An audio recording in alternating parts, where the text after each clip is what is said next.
नमस्कार विद्यार्थियों, श्रीमती मोहरी देवी तापड़िया कन्या महाविद्यालय जसवंतगढ़ के यूट्यूब चैनल पर एक बार पुनः आपका हार्दिक स्वागत और अभिनंदन है।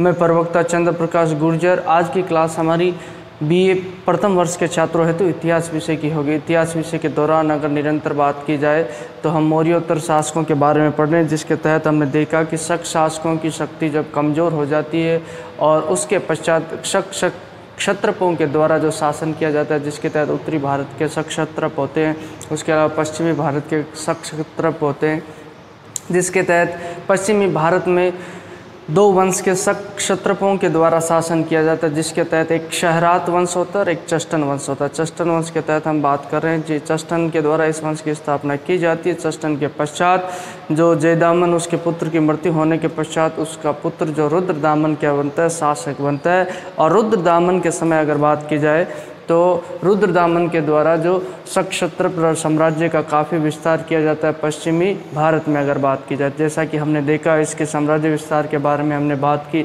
सौराष्ट्र का प्रांत है, इसके अलावा कुकर का प्रांत, सिंध सौवीर है, कच्छ है, पश्चिमी राजस्थान, मालवा, काफ़ी क्षेत्रों पर इसके द्वारा अधिकार करते हुए अपने साम्राज्य का विस्तार कर लिया जाता है। जो हमने पिछली क्लास में बात की थी, कौन कौन से क्षेत्रों पर इसके द्वारा अधिकार, जैसे मूलतः इसके द्वारा जो सातवाहन वंश के शासकों को, उत्तराधिकारियों को अगर बात की जाए, गौतमी पुत्र सातकर्णी के उत्तराधिकारियों को पराजित करते हुए जो शक क्षत्रप राज्य का क्या किया जाता है, विस्तार इसके द्वारा किया जाता है। क्षत्रप आप भली भांति समझ गए होंगे, क्षत्रप शासक को ही कहा जाता था उस वक्त। अगर बात की जाए शक शासक, ये शकों के ही वंशज हैं।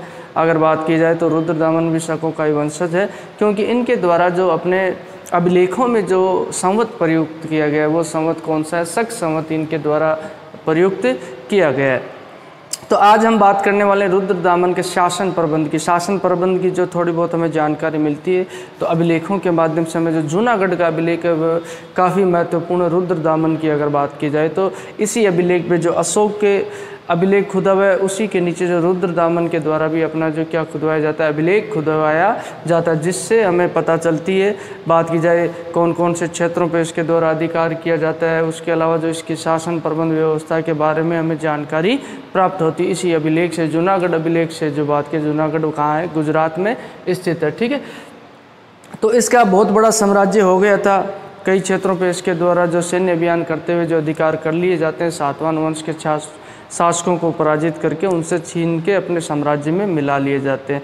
अब इसके द्वारा शासन की सुविधा की दृष्टि से अपने साम्राज्य का बात की जाए, अपने राज्य का कई प्रांतों में क्या कर दिया जाता है, विभाजन कर दिया जाता है। और प्रांतों का शासन व्यवस्था अगर देखने की बात की जाए, प्रशासनिक व्यवस्था देखने के लिए इसके द्वारा जो प्रांतीय शासक नियुक्त किए जाते हैं। ये प्रांतीय शासक कौन होते हैं, इसके विश्वास पात्र होते हैं और इसके निकट संबंधी होते हैं। उन्हीं को इसके द्वारा क्या किया जाता है, इन प्रांतों में नियुक्त कर दिया जाता है। और प्रांतों में जो विश्वास शासक नियुक्त कर दिए जाते हैं प्रशासनिक व्यवस्था को देखने के लिए। और इस तरीके से इसके शासन काल में अगर बात की जाए, हमें मंत्रिपरिषद का भी उल्लेख मिलता है।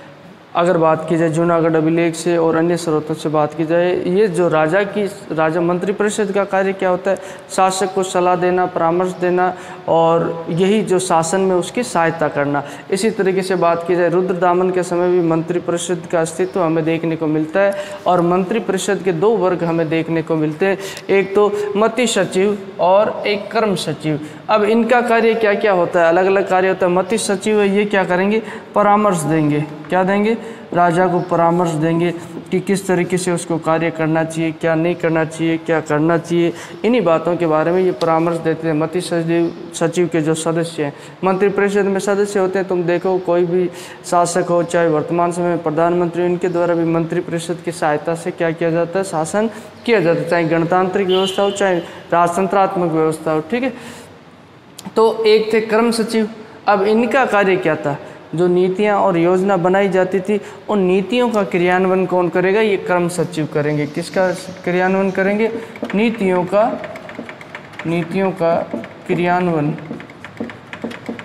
क्रियान्वयन किसके द्वारा किया जाएगा? इन क्रम सचिव मंत्रियों के द्वारा। जो भी पॉलिसीज जो बात की जाए बनाई जाती थी तो उन पॉलिसीज को इम्प्लीमेंट किया जाता था, अगर बात की जाए उनका क्रियान्वयन किया जाता था क्रम सचिव जो मंत्री होते थे उनके द्वारा। तो इस तरीके से राजा के द्वारा अपने शासन सहायता हेतु मंत्रिपरिषद का क्या किया जाता था? गठन किया जाता था। और उसी दौरान जो बात की जाए, जो अपने सौराष्ट्र प्रांत की हम बात करेंगे, सौराष्ट्र जो जूनागढ़ में स्थित है प्रांत का मुख्य सुविशाख दत्त होता है। इसके बारे में जो जूनागढ़ अभिलेख से हमें विशेष जानकारी प्राप्त होती है।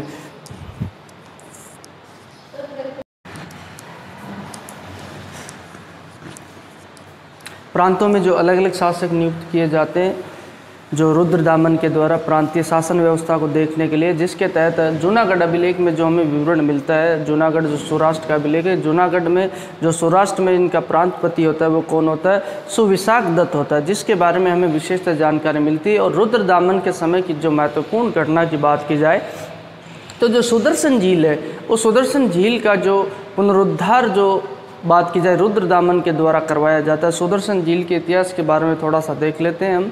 प्रतियोगिता परीक्षाओं की दृष्टि से भी काफ़ी महत्वपूर्ण क्वेश्चन है और कई बार कई जगह जो प्रतियोगिता परीक्षाओं में ऐसे क्वेश्चन पुटअप होते हैं।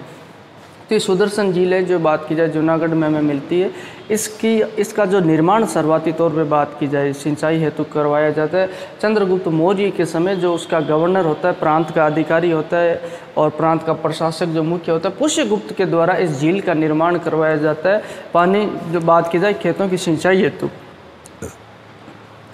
उसके पश्चात सम्राट अशोक के समय बात की जाए, सम्राट अशोक के समय जो उसका गवर्नर इस क्षेत्र का होता है कौन? तुषास्प होता है। तुषास्प के द्वारा जो इस नहर को और बड़ा करवा दिया जाता है, इस नहर का क्या करवा दिया जाता है? विस्तार करवा दिया जाता है।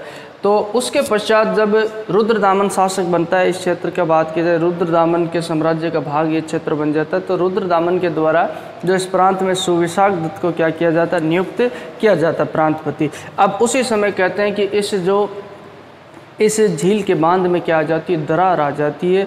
कई हाथ जो दरार आ जाती है, उस दरार को पाटने का ढकने का कार्य किसके द्वारा करवाया जाता है? रुद्रदामन के द्वारा करवाया जाता है। और विशेष बात ये रहती है कि रुद्रदामन के द्वारा जनता के ऊपर किसी तरह का जो अतिरिक्त कर नहीं लगाया जाता है और अपने राजकोष से धन खर्च करके इस झील का क्या करवाया जाता है? सुदर्शन झील का पुनर्निर्माण करवाया जाता है, पुनरुद्धार करवाया जाता है इसका। और इसको बात की जाए जो इसके जो बांध में दरार आ जाती है, उस दरार को जो उसके द्वारा रुकवाया जाता है। ये इसके समय की विशेष घटनाओं में हमें देखने को मिलती है। इसके समय की जो सुदर्शन झील की बात की जाए और सुदर्शन झील से संबंधित जो प्रश्न की बात की जाए, ये प्रतियोगिता परीक्षाओं में भी हमें देखने को मिलता है। और जूनागढ़ अभिलेख के अनुसार कहा जाता है कि रुद्रदामन वाकई में अच्छा राजनीतिज्ञ था, संगीतज्ञ था, व्याकरण की शिक्षा इसको थी, उसके अलावा जो तर्क व विद्या का भी अच्छा ज्ञान रखने वाला व्यक्ति था। और ये बात हमें जानकारी प्राप्त होती है किससे? जूनागढ़ अभिलेख से। तो इस तरीके से जो रुद्रदामन के समय में शासन प्रबंध देखने को मिलता है। अब बात करते हैं शक शक्ति का अंत। कैसे जो शक सत्ता है इसका क्या हो जाता है? अंत हो जाता है। बात की जाए रुद्रदामन जो चष्टन के द्वारा चष्टन वंश की स्थापना की, उसके अलावा बात की जाए शकों के जो प्रांतों पे बात की, जब शक सत्ता कमज़ोर हुई थी उसके पश्चात यही शकों के वंशजों के द्वारा विभिन्न क्षेत्रों पर अधिकार करके शासन व्यवस्था कायम की गई थी। अब कैसे शक शक्ति का अंत होता था बात करते हैं। रुद्रदामन के पश्चात जो होने वाले शासकों के बारे में हमें विशेष जानकारी प्राप्त नहीं होती। संभवतः रुद्रदामन के पश्चात होने वाले शासक क्या होते? दुर्बल व कमज़ोर होते और उन परिस्थिति में इनके साम्राज्य का क्या हो जाता है? अंत हो जाता है। शक शक्ति क्या हो जाती है? कमज़ोर हो जाती है। रुद्रदामन के पश्चात उसके पुत्र दामजद प्रथम के शासक बनने का उल्लेख हमें मिलता है, इसकी जानकारी मिलती है। इसके शासनकाल की विशेष घटनाओं की जानकारी हमें नहीं मिलती है। संभवतः ये रुद्रदामन की तरह जो प्रतिभावान शासक नहीं रहता है। अगर बात की जाए रुद्र और दामजद प्रथम के पश्चात हमें जीवदामन का उल्लेख मिलता है, ये जीवदामन शासक बनता है। अब इनके बीच में भी कई शासक बने, उन शासकों के बारे में उनके नामों का उल्लेख हमें विशेष नहीं मिलता है। और जो अंतिम जो बात की जाए शक शासक की बात की जाए, बोले तो शक क्षत्रप की बात की जाए, रुद्र सिंह नामधारी का जो हमें उल्लेख मिलता है अभिलेखों के माध्यम से, जो इसकी अंतिम तिथि ज्ञात होती है 310 ईस्वी बोले तो शक संवत 388, क्योंकि ईस्वी सन और शक संवत में कितना अंतर रहता है, 78 वर्ष का अंतर रहता है। 78 वर्ष में ही जो 78 ईस्वी में जो बात की जाए कनिष्क के द्वारा ही शक संवत को चलाया जाता है। अब इसके समय रुद्र सिंह नामधारी जो बात की जाए इस क्षेत्र का जो शासक था, उस समय जो चंद्रगुप्त द्वितीय गुप्त वंश का जो शासक होता है, जिसे सकारी की उपाधि धारण की जाती है, यानी शकों का अंत करने वाला, इसीलिए सकारी की उपाधि उसके द्वारा धारण की जाती है। और रुद्र सिंह नामधारी को उसके द्वारा जो पराजित करके और इस क्षेत्र पे क्या कर लिया जाता है, अधिकार कर लिया जाता है, और ऐसे शक सत्ता का क्या हो जाता है, अंत हो जाता है। तो ये जानकारी हमें मिलती है उसके अभिलेखों के माध्यम से अगर बात की जाए तो इस तरीके से हमने देखा आज की क्लास में कि जो रुद्रदामन के शासन प्रबंध के बारे में जानकारी जो हमें मिलती है अभिलेखों के माध्यम से, उसके समय मंत्री परिषद का अस्तित्व देखने को मिलता है। उसके अलावा बात की जाए तो उसके द्वारा अपने विशाल साम्राज्य को कई प्रांतों में विभाजित किया गया था, और उसके अलावा जो प्रांतों की शासन व्यवस्था देखने के लिए उसके द्वारा जो प्रांतीय अधिकारियों की नियुक्ति की जाती है, प्रांतीय शासकों की नियुक्ति की जाती है, जो उसके विश्वास पात्र और नज़दीकी लोग होते हैं। मंत्री परिषद के दो वर्ग देखने को मिलते हैं, मति सचिव और कर्म सचिव। मति सचिव वो मंत्री जो राजा को परामर्श देते थे, कर्म सचिव जो राजा के द्वारा बनाई गई नीतियों योजनाओं का क्या करते थे, क्रियान्वयन करते थे। और उसके अलावा जो इसके समय की विशेष घटना की बात की जाए तो सुदर्शन झील का जो पुनरुद्धार उसके द्वारा पुनर्निर्माण करवाया जाता है, ये हमें जानकारी मिलती है। और सौराष्ट्र प्रांत का जो इसका शासक होता है, कौन होता है, जो सुविशाख दत्त होता है। सुविशाख दत्त के द्वारा अगर बात की जाए तो इस जो झील का पुनरुद्धार करवाया जाता है, और इस तरीके से इसके द्वारा जो अपना शासन प्रबंध किया गया। शासन प्रबंध की जो विशेष जानकारी हमें नहीं मिलती ज़्यादा। उसके अलावा शक शक्ति का अंत कैसे होता है, रुद्रदामन के पश्चात उसका पुत्र दामजद प्रथम शासक बनता है, और उसके पश्चात जीवदामन का उल्लेख मिलता है, और अंतिम जो शक शासक होता है कौन, रुद्र सिंह नामधारी होता है, जिसके समय जो गुप्त सम्राट चंद्रगुप्त द्वितीय के द्वारा जो इसको पराजित करके इस क्षेत्र पे क्या कर लिया जाता है, अधिकार कर लिया जाता है, और गुप्त साम्राज्य में विलय कर लिया जाता है। इस तरीके से शक शक्ति का क्या हो जाता है, अंत हो जाता है। तो बोलिए, यहाँ तक आपको कोई चीज़ समझ में नहीं आई हो, किसी तरह की समस्या हो, शंका हो, तो आप निसंकोच पूछ सकते हो। आपके पास जो शैक्षणिक व्हाट्सएप ग्रुप प्लेटफॉर्म अवेलेबल है, उसके माध्यम से आप अपनी बात मुझ तक पहुँचा सकते हो। और भी अध्ययन अध्यापन से संबंधित किसी तरह की राय या सुझाव वो भी आमंत्रित है। उसके अलावा बात की जाए इतिहास विषय से संबंधित कोई भी आपकी जिज्ञासा उत्सुकता हो, वो भी आप मुझसे साझा कर सकते हो। तो आज की क्लास के लिए बस इतना ही, और सभी विद्यार्थियों का एक बार पुनः बहुत बहुत धन्यवाद।